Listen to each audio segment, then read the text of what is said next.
सभी प्रेमियों को हरिओम, राम राम। गुरु जी कितनी अच्छी बातें, अनमोल वचन बता रहे थे। द्वी का पर्दा हटा तो आप हुआ, तो आपको सजदा क्या करें। शीशे के आगे पर्दा पड़ा है और आप उसको हटाओ तो आपको अपनी शक्ल दिखती है, तो आप क्या उसको नमस्कार करती हो। इसी तरीके से देह अध्यास का पर्दा आपके ऊपर है, इसको हटा दो तो आपको अपने स्वरूप दिखाई पड़ने लगेगा। ये असंभव नहीं है, कठिन जरूर है, लेकिन नित्य के अभ्यास से ये संभव हो जाता है। गुरु जी ने क्या बोला, करत करत अभ्यास के जड़ मत हो सुजान। एक बेटी जो है, जब उसको माँ कहती है कि पराठा जो है लोई देती है और इसको पराठा इसको बेलो और बेल के सेको, तो पराठा जब बेलती है तो बिल्कुल हिंदुस्तान का नक्शा बनाती है पहले शुरू में, लेकिन माँ के साथ में वो रोज रोज अभ्यास करते करते उसको इतना अभ्यास हो जाता है कि वो आंखें मूंद करके वो गोल गोल गोल गोल बढ़िया जो है वो लोई जो है उसको जो है वो बेल देती है। इसी तरीके से रोज रोज का सत्संग हमारे को क्या करता है, हमको इसमें परफेक्ट कर देता है और परफेक्ट करके हर एक में भगवान देखने की नजर दे देता है। और ये नजर हमको मिलती है सिर्फ गुरु से, ये नूरानी नजर गुरु से मिलती है और बाकी कहीं से नहीं। और जब तक आप भगवान नहीं देखोगे तब तक आपको दुख सुख दोनों भोगना पड़ेगा, और जब भगवान देखोगे तो सिर्फ आनंद में रहोगे। हम लोगों का भगवत गीता चल रहा है, 18वां अध्याय है। हमने पहले भी कहा है कि ये आखिरी डिब्बा है ट्रेन का। 18 डिब्बे होते हैं भगवत गीता में, 18 अध्याय है, पहले से लेकर 17 अध्याय हो गया, ये 18वां अध्याय है, 18वां डिब्बा। आखिरी डिब्बे में भी अगर आप बैठ जाओगे तो आपको मुक्ति मिल जाएगी। इसलिए नित्य सत्संग जरूर लो। क्यों? क्योंकि आखिरी मौका, इसके बाद मौका नहीं मिलेगा।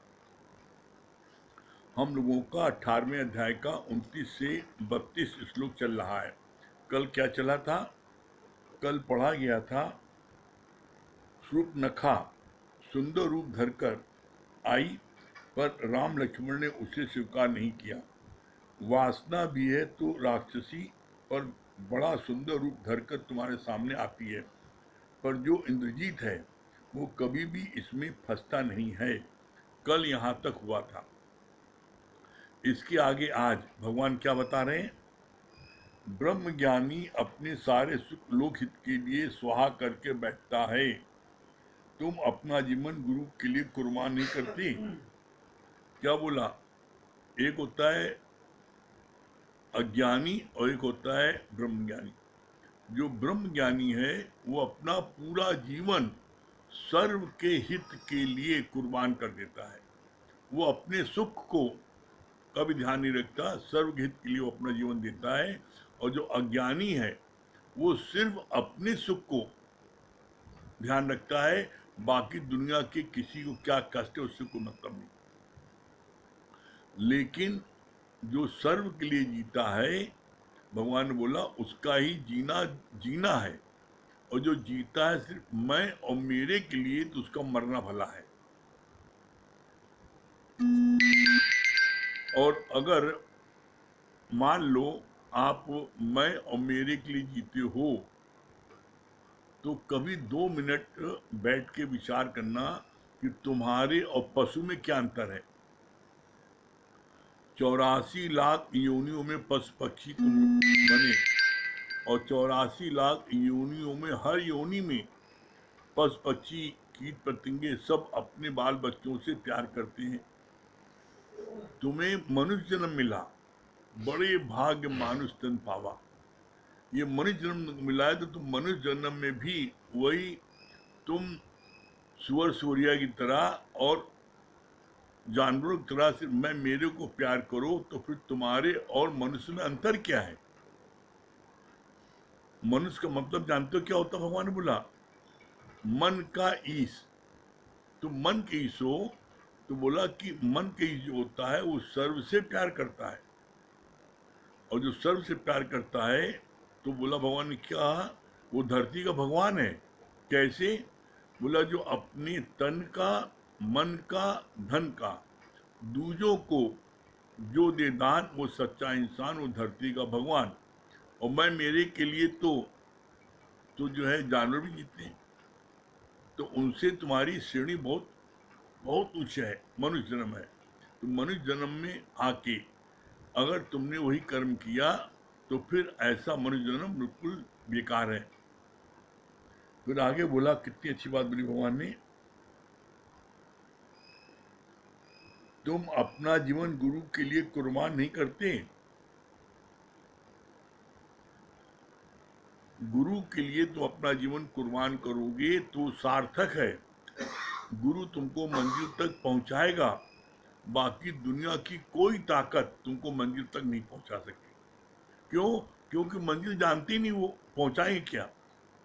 बंधे को बंधा मिले, छूटे की सुपाए, और सेवा कर निर्बंध की पल में तो छुटाए। जो स्वयं बंधा हुआ है वो हमें क्या छुड़ाएगा? जो स्वयं छूटा हुआ है, बाहर से भी अंदर से, यहाँ बड़ी मुख्य बात है, हमें सिर्फ वही छुड़ा सकता है जो बाहर से किसी बंधन में नहीं बंधा है। मैं मेरे में नहीं बंधा है, बेटा बेटी में, पोता पोती में नहीं बंधा है। और अंदर से अगर उसकी आसक्ति कहीं है, धन में है, किसी और जगह है, तो फिर वो उसी आसक्ति में उसके पीछे भागेगा। वो औरों की सेवा क्या करेगा? तो बोला जो मैं मेरे से छूटा है और अंदर से भी न्यारा निर्लेप है, वही जो है सर्व की सेवा कर सकता है।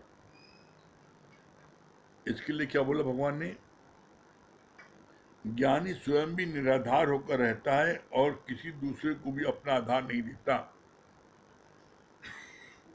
ज्ञानी न किसी को आधार देता है और न किसी के लेता है। कैसे?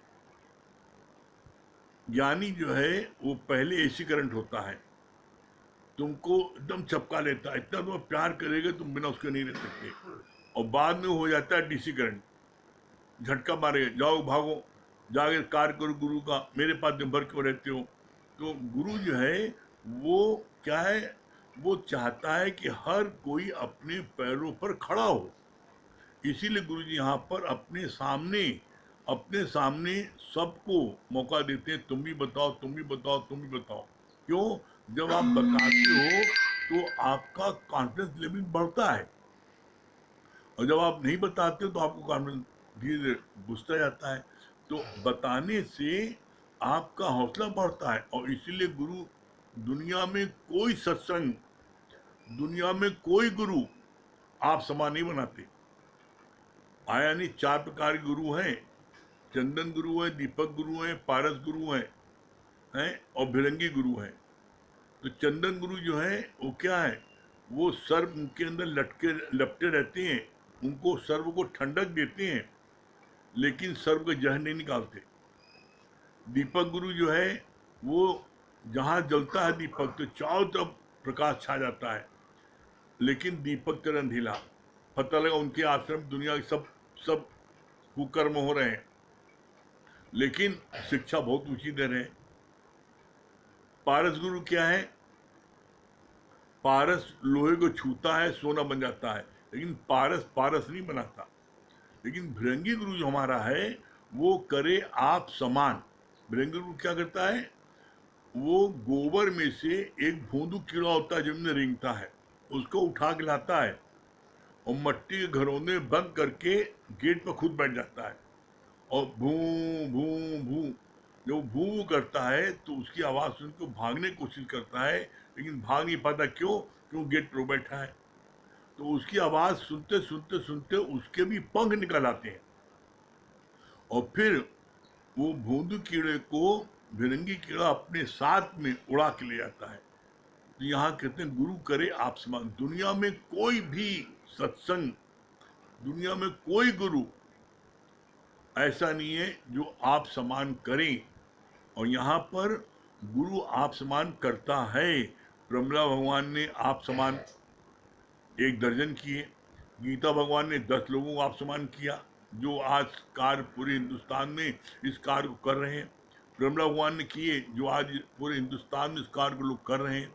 आज जितना सत्संग घर घर ये हो रहा है हमारे गुरु जी का, किसी का सत्संग नहीं हो रहा है। आज भी ऑनलाइन जितना अधिक सत्संग हमारे गुरु को हो रहा है, उनके प्यारे कर रहे हैं, कोई नहीं कर रहा है। क्यों? क्योंकि गुरु ने स्वतः करके करना सिखाया। एक पाई पैसा कोई किसी नहीं लेता। पूरे हिंदुस्तान में सब जगह हो रहा है, कोई ऐसा शहर नहीं है जहां न हो रहा हो। और एक पाई पैसा नहीं, लेकिन सब घर बैठे आनंद ले रहे हैं, ज्ञान बट रहा है। तो हमारा गुरु ऐसा आला है जो अपने समान बनाता है। हम सब इस धरती के सबसे भाग्यशाली हैं जो हमको ऐसा सच्चा गुरु मिला है। हम अपने भाग्यों को सहराएं। फिर बोला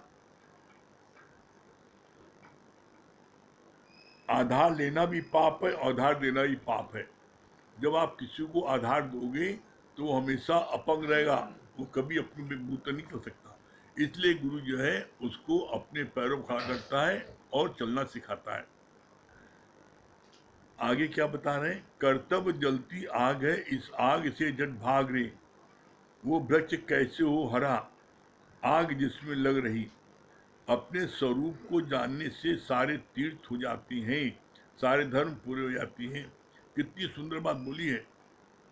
जब तक कर्तव्य जलती आग है, जब तक तुम कर्तव्य में फंसोगे तो आग में जलोगी। कर्तव्य क्या है? मैं बेटा हूं, मेरा फर्ज ये है।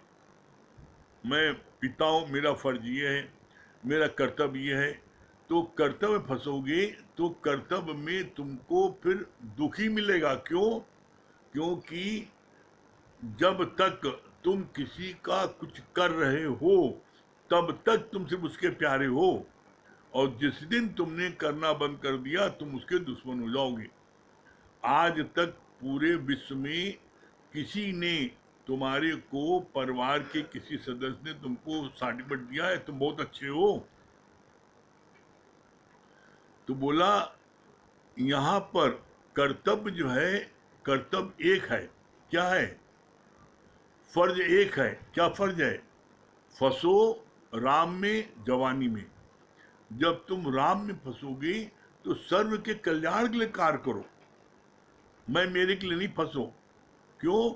क्योंकि तुम ये सोचते हो मैं अपने बेटे को पालूंगा, मैं अपने इसको पालूंगा, बड़ा करूंगा। ये तुम्हारा भ्रम है। तुमको कौन पाल रहा है? पलते अलग अलग है प्राणी, पालने वाला एक है। एक को पालने वाला ब्रह्म है, परमात्मा वो सबको पालने वाला है। जिसके माँ बाप नहीं, बच्चे अनाथ है, वो आज IAS अफसर हैं, DM कलेक्टर हैं, कमिश्नर हैं, बड़े बड़े इंजीनियर हैं। अभी भी आपके इसमें आपके जो अभी मेडल जीता है, कौन रईस का बच्चा जीता है? सब मिडिल क्लास बच्चे हैं। नीरज चोपड़ा ने जीता, गोल्ड मेडल जीता, एकदम मध्यम वर्गीय परिवार का। उसका आपने सुना? उसका मतलब पैसा नहीं था कि वो जो है वो बाला खरीद सके हैं। जितने बच्चों ने आज टाइटल लाए हैं वो और हिंदुस्तान का नाम किया है, वो सभी बच्चे बड़े साधारण हैं। तो हर एक में टैलेंट है।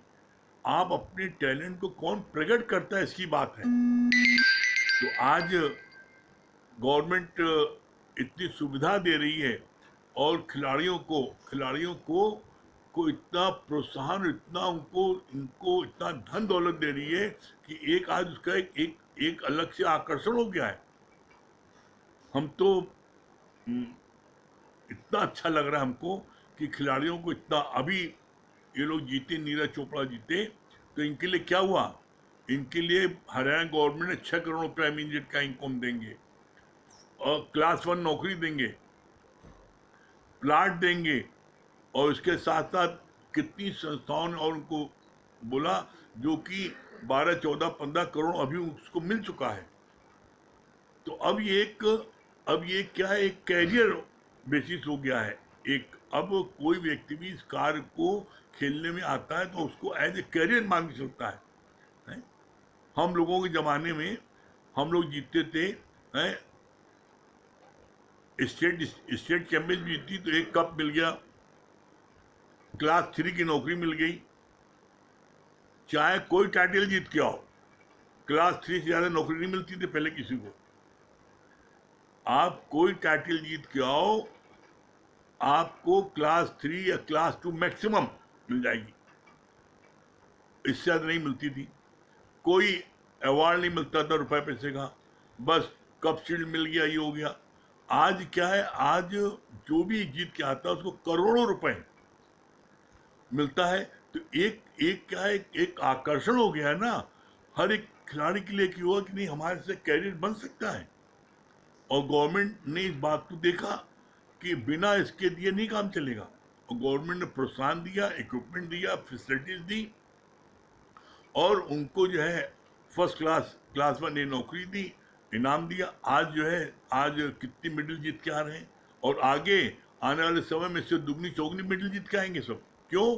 क्योंकि आज यंग बच्चों में एक होड़ लग गई है कि हमको अपना कैरियर इसके माध्यम से बनाना है। तो जब कोई अचीवमेंट प्राप्त करता है और उसको उसके मुताबिक अवार्ड मिलता है तो हौसला बढ़ता है। और इस मामले में ये गवर्नमेंट खिलाड़ियों को बहुत प्रोत्साहन दे रही है, और जिसकी वजह से आज सब खेलों में लड़के आगे बढ़ रहे हैं। ये बहुत ही जरूरी होता है कि अगर आप चाहते हो कि कोई व्यक्ति किसी कार्य में आगे बढ़े तो उसको प्रोत्साहन और उसको पुरस्कार मिलना चाहिए, तभी आगे बढ़ पाएगा। आगे क्या बोल रहे भगवान? वो वृक्ष कैसे भरा हो जहां जिसमें आग, अगर नीचे आग लगी है तो क्या वो वृक्ष हरा भरा हो सकता है? अर्थात आप कर्तव्य कर रहे हो, जल रहे हो, रो रहे हो कि मेरा कोई सुनता नहीं, मेरा कोई कहना नहीं मानता, मैं रात दिन जान देता हूं। तो जब तुम रात दिन जल रहे हो, तुम्हारे मन में शांति कहां से मिलेगी? कहां से आनंद मिलेगा? आनंद है परमात्मा के चरणों में, गुरु के वचनों में। और तुम आनंद ढूंढ लो बेटा बेटी में, आनंद ढूंढ लो घर परिवार में, तो वहां तो आनंद है ही नहीं। वहां है सुख दुख, परिवार में सुख दुख है, दोंदी जोड़े हैं। लेकिन यहाँ क्या है, ज्ञान में क्या है, सिर्फ आनंद ही आनंद है। फिर आगे क्या बोला भगवान ने? ज्ञानी अपनी पैर इतने मजबूत रखता है कि जगत की कोई लहर उसे डुबो नहीं सकती। ज्ञान से अंदर की मजबूती आती है। Be like a rock of stone. क्या बोला? चट्टान की तरह वो जो है ज्ञानी रहता है। और उसका पैर कैसे होता है? बोला जैसे चट्टान जो है वो रहती है, और कितनी तेज धारा है, उस चट्टान का कुछ नहीं बिगाड़ पाती। इसी तरीके से ज्ञानी जो है अडित रहता है अपने कार्य में। और कितनी अच्छी बात बोली, ज्ञान से अंदर की मजबूती आती है। ज्ञान से ही आपके अंदर की मजबूती आएगी। अंदर की मजबूती और किसी कार्य से नहीं आ सकती। आप कुछ भी कर लो, पूजा पाठ जप तप दान पुण्य तीरथ कुछ भी कर लो, अंदर की मजबूती नहीं आएगी। अंदर की मजबूती आएगी ब्रह्म ज्ञान से। क्यों? क्योंकि ब्रह्म ज्ञान में ये बता दिया जाता है कि दुनिया की कोई बात आए तुम उसका डट के मुकाबला करो, और जब डट के मुकाबला करोगे तो वो परेशानी तुमसे भागेगी और तुम उससे प्रभावित नहीं होगे। क्या बोला? ज्ञानी को एक भी भय है, ज्ञानी को एक ही भय है कि कहीं मैं जन्म मरण के चक्कर में न गिर जाऊं। गुरु का भय है कि मुझसे कोई ऐसी गलती न हो जो गुरु मेरे से नाराज हो। ज्ञानी को किस बात का भय है? ज्ञानी को सिर्फ एक ही बात का भय है, क्या है? कि मैं जन्म मरण के चक्कर में ना जाऊं। तो इसलिए समझ समझ पग धरिए। ज्ञानी समझ समझ के पग रखता है, वो किसी बात में उतावला नहीं होता कि किसी कर्म के कारण उसकी जो है फिर दोबारा उसको जन्म लेना पड़े। इसलिए ज्ञानी हर कर्म को बड़े सावधानी से करता है। फिर क्या बोला?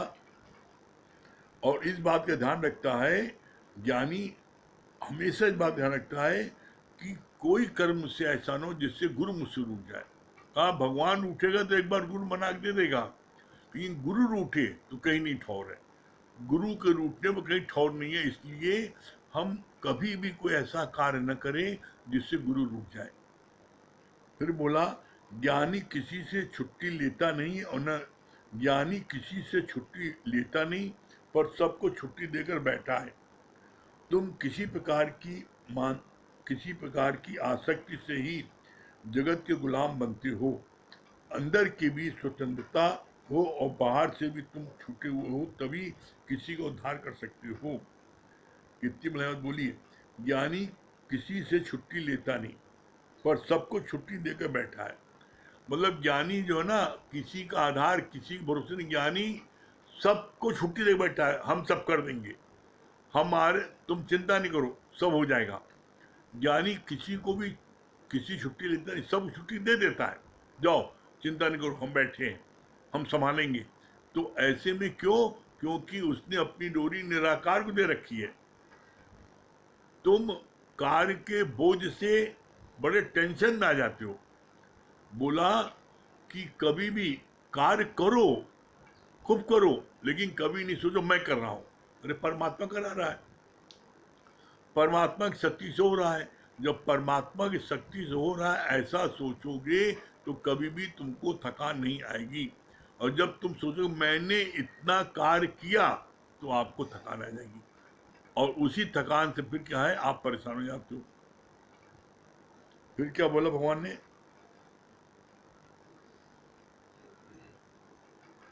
जिस बुद्धि के द्वारा मनुष्य धर्म और अधर्म को भी सही प्रकार नहीं जानता, वो बुद्धि राजसी है। जिस बुद्धि के द्वारा मनुष्य धर्म और अधर्म को भी सही प्रकार नहीं जानता, वो बुद्धि राजसी है। और जिस बुद्धि के द्वारा मनुष्य संपूर्ण अर्थों को विपरीत समझ जाता है, वो बुद्धि तामसी है। पहले सात्विक बुद्धि बताया था शुरू में, अब राजसी और तामसी। सात्विक बुद्धि क्या है? सब में भगवान देखना, सबके लिए कार्य करना है। राजसी बुद्धि क्या है? जो धर्म और अधर्म को न जानकारी कर पाए, वो राजसी बुद्धि।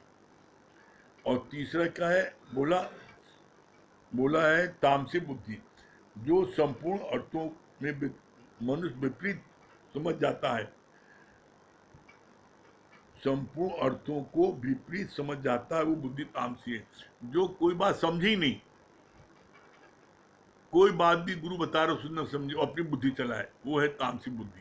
तो बोला ऐसे में आप देखो कि आपकी राजसी बुद्धि है, तामसी बुद्धि है, सात्विक बुद्धि है। आपको तामसी बुद्धि से सात्विक बुद्धि तक आना है। आप ऐसा करते जाओगे तो निश्चित आप आ जाओगे, एक दिन पहुंच जाओगे। कभी भी देखो, एक आप बात समझ लेना, कोई भी बात आए, किसी बात से आप घबराओ नहीं। आप घबरा जाते हो ना, जिसके कारण से क्या होता है, फिर आप हताश हो जाते हो। हम करेंगे यही गड़बड़, हम नहीं करेंगे, सब भगवान कराएगा। और जब भगवान कराएगा तो आपसे क्या है, सब काम बड़े आराम से हो जाएंगे।